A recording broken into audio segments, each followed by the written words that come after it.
And clearly I'm over it because I'm a well-adjusted person who doesn't have her identity all wrapped up in her social media numbers. I'm healthy and stable. Welcome back to the Happy Tears video podcast where we have easy conversations about really hard things. I'm your girl, Kelsey Humphreys, comedian and rom-com author. If this is your first time checking out the show, I'm glad you're watching because we are going to talk about something juicy. Can people change? Do people actually change? And if you want to change, how do you change? Like if you just keep finding yourself stuck between the rock that is a mentee bee and the hard place we call shame shopping spirals, like put the Amazon app down. Okay, you're not going to be able to one click away your feelings. If you want to change, we're going to talk about how to do that. And I know that it is not easily done. All right. And if you're hoping someone else will change, which is just a really painful thing to think about for some of us, we're going to talk about that too. And brace yourself because most of you wackadoodles online told me that you don't believe people can change. Which is discouraging if you are one of the people who wants to change and is hoping to change, or you're hoping someone in your life will change. And then the internet is like, nope, people are the way that they are. But this is an uplifting, happy comedy podcast. So let's dive right into utter hopelessness. Okay, today talking about can people change? I asked my Instagram followers, which is the best place to interact with me online. I used to have a very active Facebook page and it was hacked. And I just would like to publicly say, Meta, get your act together. You can clearly see on December 21st, someone in Vietnam took over my Facebook page. Then they started running ads to some Vietnamese product in Vietnamese, the language, and they changed all the contact information to Vietnam.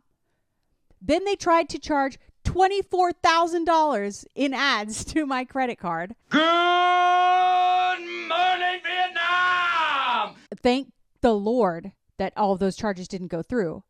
But Meta is like holding my page hostage or deleted it. You can't access it anymore. 65,000 fans, bye-bye. Because they're like, well, you have charges you haven't paid. I'm not paying for that. Those charges need to go to Homeboy in Vietnam. You can clearly see. This is what I don't understand about it. It's not like it's a mystery when it happened. One day it was Kelsey Humphreys in Oklahoma. The next day it's something I can't pronounce in Vietnam.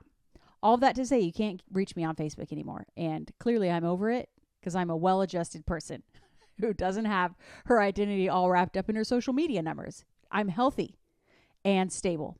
So on Instagram is the best place to interact with me. And on Instagram, I asked my followers, do you guys think people can change? And everyone said no. And that is lesson number 1 for today is that you're wrong. People be changing.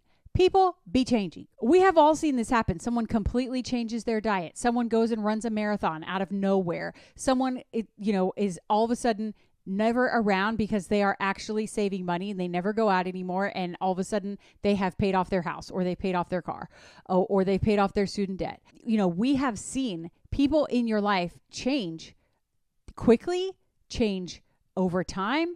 This happens. I mean, give me a break. All of the evidence suggests people change. We as a species continue to change. So yes, people can change. That is lesson number 1. I mean, maybe you are stuck in a stagnant swamp of sameness. I love alliteration. Maybe everyone around you is lame. Maybe you're stuck with lame people who aren't pushing and growing and doing new things. And that maybe has pulled some of the inspiration, out of you. The lights left your eyes because that's who you're around. Find new people because they're out there changing. One of them is me. I have changed so much, and I'll get into how and in what ways and all those things throughout this episode. But I feel like it is a really hopeless place to be where you're like, no, people don't change. I can't change. My husband will never change. My mom will never change. My sister will never change. My child is never going to change. Though that's a very hopeless place to be. There's also the big ones. I mean, someone has a child, that always changes people. And I realize you could say that change happens to them instead of them choosing to change. But a lot of people have kids and don't choose to change. But most people have kids and choose to change some things about their lives, about their priorities, about the way they're living. As a Christian, I would say if you meet Jesus, you're going to change. The Holy Ghost gets a hold of you. You become a different person. Amen. He taught me how. to mention, like, think of the times where you run into someone from high school or college, one of those, you made the poor decision to leave your house and go where the humans are, and you actually ran into someone and you look like a garbage troll and she looked great and she had totally changed her life since the last time you saw her. That happens all the time. And I also am one of those people where if I ran into someone from college, I think they would be like, what exactly happened to you? I don't remember you saying you wanted a big family and now you're like out, shopping for minibuses. Whenever I talk to people and they're like, how many kids do you have? I always start laughing when I say 6 because it's still very new and very weird. It's been over a year, but still it also has been like 2 seconds is how it feels. I have totally changed. I am more patient. I am way more organized. I am more empathetic. I am way less judgy. Man, I was a judgy bee. Kelsey with 1 child had a lot of thoughts. Oh, man. Kelsey with 1 healthy child who happened to be book smart and very driven and very much the same personality as her. Oh, I had thoughts. What an idiot. I still have a lot of baggage, okay? And I could tell you all of it, and I probably will throughout this show. But I just want to say I have changed and grown so much. I remember my mother-in-law, after we had adopted the kids, she was just watching me, and she started laughing, and I was like, what? And she just said, I just can't believe how different you are. This is just so different. You're a different person, and this is crazy. In a good way. I think she meant it in a good way. So usually when I say that, admitting, I have a lot of issues, guys. A whole Louis Vuitton set of baggage, color-coded, sorted, folded, alphabetized, matching accessories to go with it. I have a lot and I'll share it with you. I'll always overshare. I'm an oversharer. And so throughout these episodes, I'm sure I'll tell you all of my, I'll take every skeleton out of my closet. But I have changed for the better quite a bit in all of these past few years that I was not, on YouTube or podcasting. And so then people ask, well, how did you change so much and why? What was the turning point? Lesson 1, stop avoiding the big, bad, scary thing. I had to get sober. This is a decade ago. Okay. So there were other changes I wanted to make, things that I wanted to do, ways that I wanted to be better. I wanted to be more organized. I wanted to be more happy. I wanted to be more patient. I wanted to, have more capacity for things. Well, none of that was going to happen, all of these smaller things, until I dealt with the big, ugly thing, which was that I was an addict. I had to get sober. I had to tell my parents. I had to talk with my husband. We had to tell our families. Like, that was everything I wanted in life was on the other side of sobriety. And thank you, Jesus, that I am almost 11 years sober now. But even after getting sober, it took years of just being sober. That was enough. That was all I could handle, was being sober. I was working on the talk show. I had my daughter, my husband. That was it. That was all all I could handle at the time. The big, scary thing is step 1. You know what it is right now.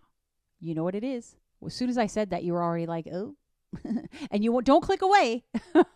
Maybe you're like, the vibe is off. I'm clicking off. I'm going to go listen to something else. No, the vibe is not off. The vibe is on fire, because this is the truth. You're not going to change all these little things if you have some big, huge thing. And so at that point, I was in a place of, I don't know if I can take on anymore. I don't know if I can do anymore. I want more kids, but I just don't know if I can take on more kids. And I didn't tell anyone about my desire to have a bigger family. I hadn't told my husband. I hadn't told my mom. And I was just going through it alone. And I was like, it'll be fine. This is fine. And then the holidays would come around. At the Festivus dinner, you gather your family around and tell them all the ways they have disappointed you over the past year. Why are the holidays the biggest trigger of all triggers, right?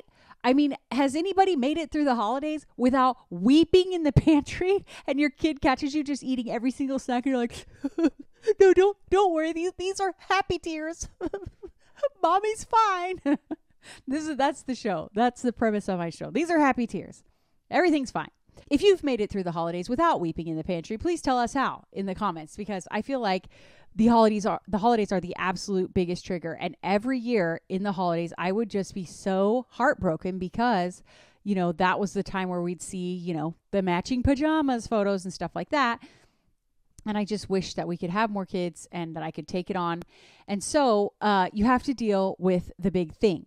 Then after time, you can start making some changes. And I will say, I am more, I have grown in so many areas. I used to get so frustrated and have such a short fuse and just be exasperated with just one child who was at school all day.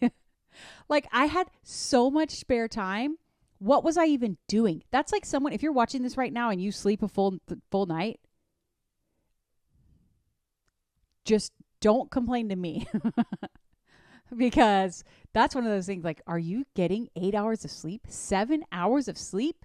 Those are those things that later you realize, man, I had it made. I had, in terms of me having time to write, to be creative, to have ideas, to have formed thoughts, being able to finish sentences. I had one child who was in school all day. Now, 6 children home all day, every day. At homeschooling is one of those things I said I could not be me. Yes, it could. Yes, it could. That's another thing that would shock anyone if I ran into an old friend like, you're homeschooling? And I've done a lot of things that I said I would never do, could never do, but I will never Sweeping declaration! jump on the sourdough wagon and start making my own bread. Did you know it's not even enough anymore to make your own bread? You got to get your own little wheat dingleberries and your own grinder to make the most nutritious sourdough that you got from your starter, from your grandma, that you got to feed it and you got to water it and you got to give it sunlight. I got to feed enough things. I got to water enough things. No, thank you. And now it's not enough just to have the weird little jar of goo that you're nursing and monitoring. You have to also get your little berries for local wheat berries that you grind up. Did you guys know about this? This is what people are doing. You're grinding your own wheat to make your bread. I don't understand any of it, and I don't want to understand any of it. Listen, you can get so much bread. I could go on DoorDash right now, and I could call up Panera Bread, whose job is to make professional bread makers. And before I'm done recording this episode, I could get oodles of just mouth-watering bread delivered to my doorstep.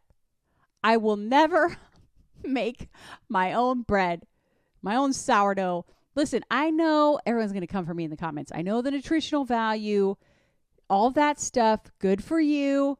I'm sure your kids will all be Olympians and they'll never have allergies and everything. All of my hats are off to you. I will never make my own bread. Please, that's going to go on my tombstone. I want it to say, Kelsey Humphreys, wife, mother, was very funny, and actually stuck with it, never ended up making her own bread. Speaking of carbs, one of the things that's interesting, if you go back through my old YouTube, you can see so many times I tried to quit sugar. And I'll just be honest with you, for years after I got sober, I carried around M&Ms with me. Huge, share size, Ziploc, massive bulk M&Ms, because I was still eating my feelings. I was still trying to numb myself. I was still needing that emotional Band-Aid, and it was sugar. And I took them with me everywhere. I was never without M&Ms. Like, when I say it out loud, again, I'm kind of like, why am I podcasting? Who's going to listen to this? Who's going to listen to this total nut job in her formal dining room turned library talking to her microphone? But I did. I carried M&Ms around with me everywhere, and or some kind of chocolate. I mean, there was always chocolate, but M&Ms were my favorite. And now I have just gone 3 full years without sugar. And everyone always wants to know, what does that mean? That means no desserts, no sugar-free desserts, nothing other than basically condiments. Like, I'll let myself have a salad dressing, even if it's high in sugar, or like ketchup. Sometimes I will have regular peanut butter, which does have high sugar content, but it's also high protein content. I have stevia in my coffee.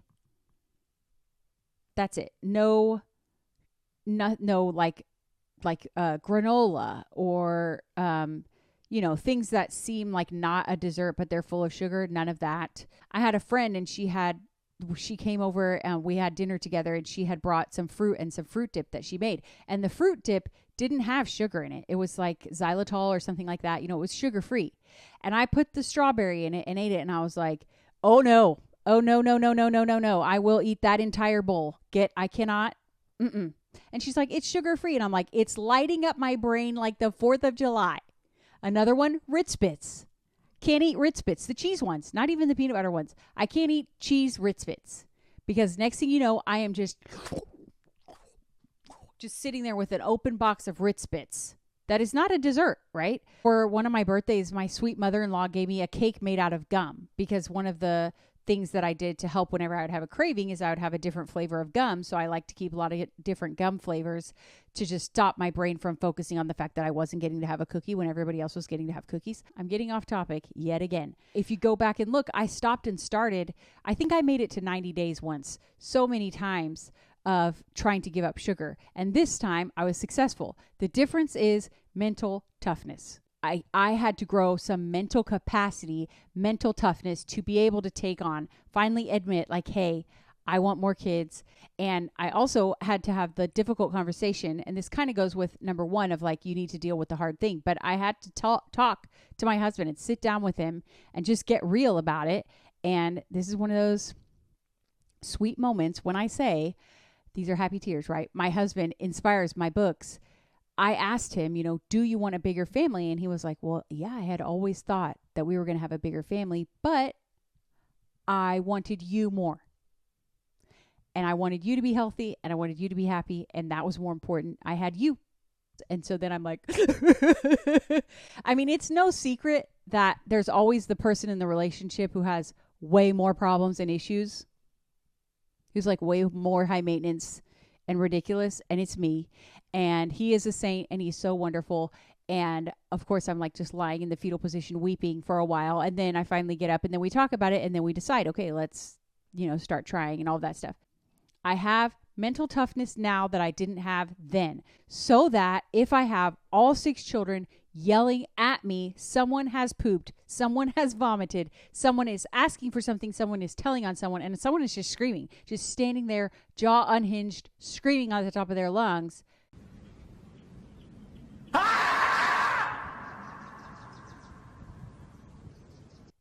And I can keep it together most of the time. And that's because I did the reps. And I'm going to explain what that means. Okay, so before I break that down, I do want to go into lesson number 2, which is to find support. And this one for me, talking about this, is kind of embarrassing because I'll be honest, I was influenced by influencers. And it's embarrassing. But before I come clean about that, I want to remind you that the Happy Tears podcast is brought to you by my books. Please buy them. You can get the Kindle, the paperback, and the Audible on Amazon. You can also binge read all the books if you're a Kindle Unlimited subscriber. And you can get a whole novel, the prequel, which is Things I Always Wanted, for free right now on my website. And if you've never read anything of mine before, but you'd like to start and you don't want to go through a whole series, I got a Christmas book. Comes out September 30th called Happy Christmas. Perfect starting point. They are lighthearted rom-coms if you like Emily Henry, Christina Lauren, Abby Jimenez. I Am Your Girl. They're great for vacations. They make great gifts because they are high swoon, low spice, low amount of cuss words. There is some cuss words and some sex, okay? But it's very minimal, tasteful, so you can give it to your friends, recommend it to your book club. And like I said, you can get all the formats on Amazon.com. Now, what do I mean by I was influenced? Listen, right around here, you're not going to find any mommy needs wine content, right? I'm not going to post those memes. I'm not going to participate in those jokes. Mommy needs some time off. Mommy needs better boundaries. Mommy needs a better support system. Mommy doesn't need wine. So the mommy needs wine content, I don't follow that. I also stopped following like Motherhood is So Hard. And listen, the algorithm loves negative things. Negative thumbnails, negative headlines, they work better than positive ones.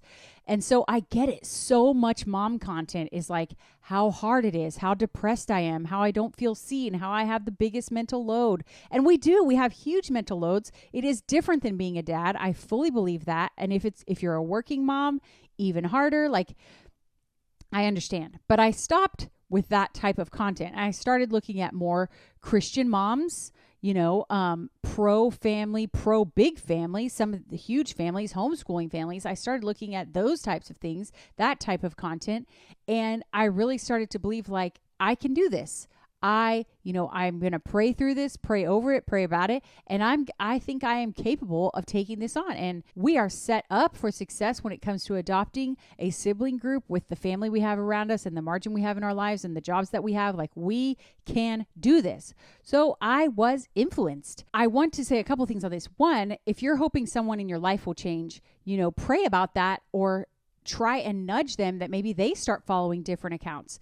Nudge them that maybe they, find different friends, connect with different people, start reading different things, start listening to different things, right? Because it really affects us. A lot of us are taking in so much negative headlines and content, even the content creators that we love. A lot of content creators that I love, unless they're comedians. Comedians keep it pretty happy, but a lot of just happy, fun content creators that we follow, like every other post is, well, I've been really depressed, or I want to tell you about how I went through this dark time, because the algorithm loves it. And I don't know if they're coming clean about that, but that's the truth. The algorithm loves it. So we are getting all of this yeah, man, it is hard to be a human being. Man, it is hard to be a woman right now. It is hard to be a mom right now. So I would encourage you to think about what's influencing you. And also, if you're hoping someone in your life would change, that's something to pray about and think about. But one of the big things for me in deciding to have more kids is I had to realize, and this was something like I talked about it with my husband, and I had been influenced by some of the Christian women that I love and respect online, where it was like, listen, nobody ends up on their deathbed, and I'm not gonna get there and you know what? I wish I'd had less children and spent more time building my YouTube channel. Our careers and these things that we build up. I had really built up my career, and I was really working on something, and it's such a crapshoot. Everyone's career, it may all fall apart, especially with how things are changing so quickly with AI, and everything is shifting sand for sure. I realized I am not going to regret taking time off from this and building a family. Now, listen to me. I don't believe women need to be barefoot in the kitchen making babies. I do not. I don't believe women cannot work. I'm working. I'm a working mom. And I also don't love the fear mongering part. Just wait till you get your biological clock starts ticking. If your clock starts ticking a little late, guess what? You can adopt. Okay. There's hundreds of thousands of children in the United States kids waiting to be adopted. I believe in that, but it's just something to consider. Okay. In that, a lot of us who are hustlers and creative, and we're type 3, and we're going to achieve and achieve and achieve and achieve so that people will finally love us. I'm working through it. That's me. Yeah, girl. Kelsey is very much I need to matter. I need to make things to, I need to be successful in order to be important and to be loved and yada, yada, yada. And if you're anything like me, even a little bit, I would just urge you to consider. And there's a whole movement of anti-parenting, and nobody gets it more than me, because each of those little human beings is like a whole human person that needs everything from you. They're so needy. They all need all the things all the time. And I get it. If you don't want to be a parent, if you're sure, I don't want that. Hey, we don't want parents out here who don't want to be parenting. The parenting part of parenting is not fun. Teaching, correcting, boundaries. There's a lot of it that's very difficult. So I get it if you're anti-parenting. But I just want to say, in your boss babe era, like I was for so many years, you might want to consider that you're not going to get to the end of your life and wish you hadn't, and regret building a family, regret investing in your family, having more children. And that's not to say that it's not risk-free. Children can be born with disabilities, or you can lose a child. I mean, there is risk involved, but there's also a lot of risk involved with our careers. And it's we're not allowed to talk about that. We're not allowed to talk about the fact that you might spend a decade building a career and then get laid off. And you were the she boss. You were the CEO. You were, all that in a bag of chips in the corner office, and you got laid off out of nowhere. I mean, and then what was all that for? What was all that work for? And then if you're a certain age and in a certain industry, I've just talked to people where it's so hard to figure out what to do next. And then they, decided to prioritize that over having more kids or having kids at all. So I'm just being honest and telling you the journey that I went through, where I changed so much over many years, but that's honestly one of the things. And that did help me to change and grow and prioritize different things and work on my mental toughness. I feel like that was very unpopular. So that's against the rules, and you can't sit with us. I wonder how many followers I'll lose. I mean, I have like 10, so that may have been a rough blow for me. Okay, let me look at my notes here. Before we move on, I wanted to just give a quick what I'm loving lately, okay? I've read, I think my sign says 35 books this year, but I think I just hit 36. And here are a few recent 5-star reads.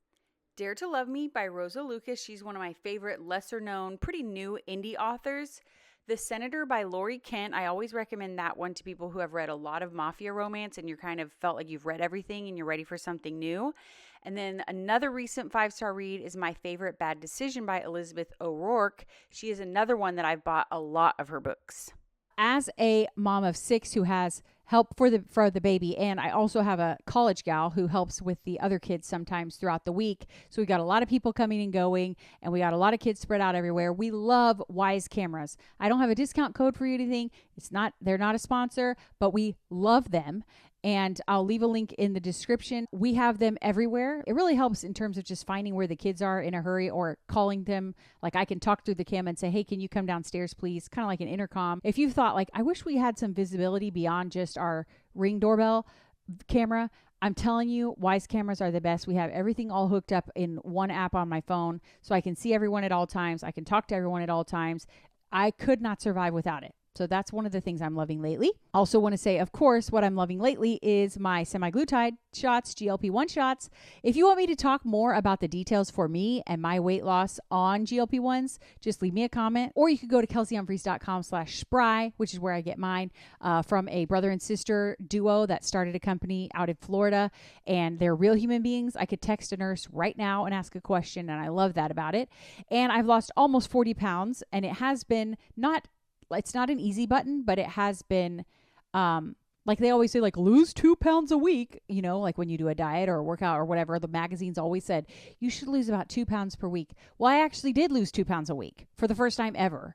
And you know, I didn't have to change my diet all that much, but, cause I already had, like I said, I was already off sugar and I already had a pretty good diet.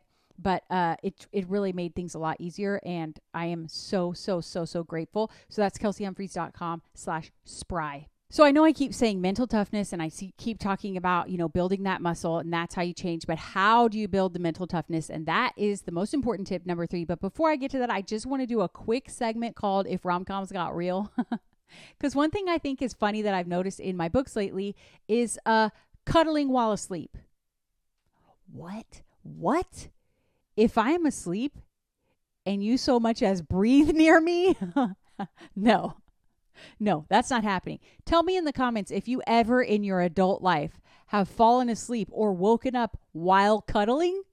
We can do the horizontal tango and cuddle. We could cuddle before the horizontal tango, cuddle after. Then I bid you adieu. It is time to part ways. There's an invisible line down the middle of the bed. Do not cross it. Maybe I'm just coming from the perspective of a mom that's just touched too much, but there's no way I could sleep like that. Or maybe I'm just a light sleeper. Am I just a light sleeper? But like in every book, it's like, I woke up tangled into his side. What? If his toe so much as touches me, I am wide awake. What's happening? Who's awake? What child Peter bed? You know, like emergency. That's how I would be if his toe crossed the line and happened to touch my calf while I'm sleeping. Also, men run really hot, I think it's a testosterone thing, or is it just my husband? But I think most men run really hot. So I'm like, oh, I want to cuddle with you. And he's like, what? You're like a sauna. Why are you 1,000 degrees? I'm a normal human being that's 98 degrees. And he like can't handle it. So between those two things, I feel like there's no way people are falling asleep while wrapped up in each other's arms or waking up having just started cuddling in their sleep. Come on. Leave a comment if I'm wrong, but that's I'll write it in the book. I'm a romance writer and I'm going to write it in there. But in real life, forget about it. Never happening. Number 3, how do you build mental toughness? I need you to lean in and listen to me. Are you listening? Should I do some ASMR whispering, tapping? You are capable of so much more than you think you are. I mean, I hope you've heard me walking around carrying share size M&Ms 24 hours a day, 7 days a week, no matter where I was, I had M&Ms with me, to not eating sugar for 3 years. Okay. Or, barely being able to handle one tantrum from my one daughter, or being able to, just being able to handle like not having much time. I thought I didn't have much time, which is hilarious because now, this is it. This is my time. Sunday afternoon, I'm spending it with you. I cannot overstate this. You are capable of more than you think. But the way to get to that potential, this massive amount of potential inside you, is to start keeping promises to yourself. Start keeping small promises to yourself. So you want to get in shape and you're like, okay, Kelsey said, keep promises to myself. I am going to run a mile today. Roberta, when is the last time you ran? Are you prepared to run for 40 minutes straight without stopping? No, you are not. Calm down. Say, I'm going to run 5 minutes without stopping today. That's my goal. That's it. And no matter what, I am not stopping until the 5-minute timer goes off. That's the difference. You have to keep the promise to yourself. I decided to run a half marathon, and it really was for this purpose. I needed to do it. I needed to run a half marathon without stopping. My goal was I will not stop running no matter what, and I will do it under 3 hours. And I did. And that was excruciating. That was a very difficult training, but I really recommend everyone commit to some sort of race. That is really one of the best ways. I think it's like a crash course in turbocharging your mental toughness. But there's other things you can do. You can decide, I'm going to walk today, every day this week. Not even if it's like, I'm going to walk for 5 minutes, 10 minutes, but I'm going to do it 7 days in a row. And then at 7 days, you say, okay, I'm going to do this 30 days in a row. Keeping tiny promises to yourself. And I would suggest that you keep it between you and you. You and your bestie, you. You don't tell anyone else. You know why? Because like we've already talked about, you might be stuck in Lamesville, surrounded by naysayers, Debbie Downers. Either they might be like, why would you do that? Why would you want to do that? Or, oh, come on. You're even going to do Saturday and Sunday? Come on. Or maybe they would say, yeah, but are you going to wear a weighted vest? Because it doesn't really count if you don't wear a weighted vest. So why even do it if you're not going to wear the vest? All of those people are horrible. Don't listen to them. And we all have those people in our life, and we should not listen to them. If you are trying to build your own mental toughness, this is you versus you. This is a you game. Today I'm not drinking. That's it. Or today I am not having any sugar at all. Now we have treats in the house for the kids, and it's fine. There are times where I miss having chocolate, of course, but I am able to have the candy in the house, chocolate and cookies in the house, because I have the mental toughness where I know I will eat every drop of chocolate that's in there if I start. I'm not starting. I'm not touching it. Also, some may say that there's more mental toughness in being able to moderate. That is valid. That is fair. That is fair, good sir. Yeah, some people can moderate. I'm an addict and I can't. So that's me. This is me doing me. You need to do you. Maybe you are going to do no spend November. Well, you wake up and you say, I'm not spending anything today. I'm not going out. I'm not opening the Amazon app. I'm not opening DoorDash or Shipt or whatever. And one day at a time, you keep small promises to yourself until you realize that you and you make a pretty good team. Okay. Me and me, we are dominating. I have a lot of flaws. I'm a big control freak. I'm not super fun. And I kind of tend towards the negative. I sort of lean towards the negative, which is what makes me funny, I think, because I can see all these things that are just absolutely terrible. And then I make jokes about it. Make a jokey joke to hide the pain. I have a lot of issues, but I have so much more mental toughness now than I used to have. And I want you to have it. I feel like I don't want this to be braggy, and maybe it's coming across that way and you've already disliked and unsubscribed. So you're not hearing this part, which is a bummer, because I just want to say, I just want it to come from a place of, I want other people to have this. I want other people to have this mental toughness to be able to handle more, to be able to take on more, to be able to achieve that big dream or goal. So the first thing if you want to change an aspect of your life, or you want to change your whole self, by the way, I think you're fine the way you are. Love it. 100%.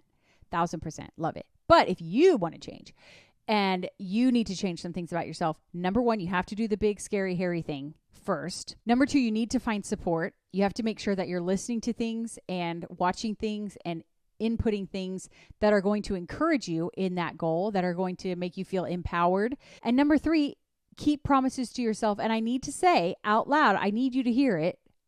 Dear sweet reader, listener, viewer, you are worth keeping promises to. Why is it that we'll keep a promise to our sister or our mom? We'll definitely keep promises to our kids or our husbands. We will keep promises to everyone but ourselves because we think we're not worth it. We are at the bottom of our own list. You are worth keeping promises to. You are worth fighting for. Okay? You are worth the effort. I know a lot of times I used to just think it's not worth it. I'm not worth this effort. I'm not worth the fight. Yes, you are. Yes, you are.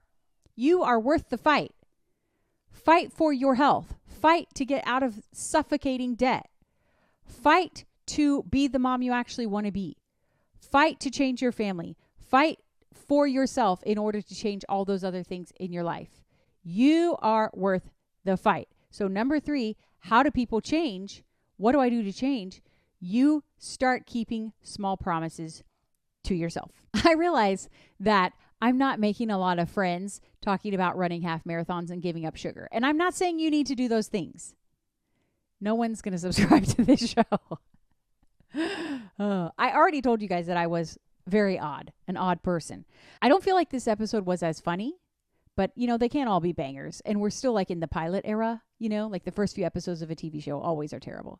So stick with me. If you are watching on YouTube, hit the like button and please subscribe. If you are listening on iTunes, please leave a review. And remember, I want to see you in your town. We have a long way to go to build up our Happy Tears family. I need you to tell people, hey, you got to listen to this girl.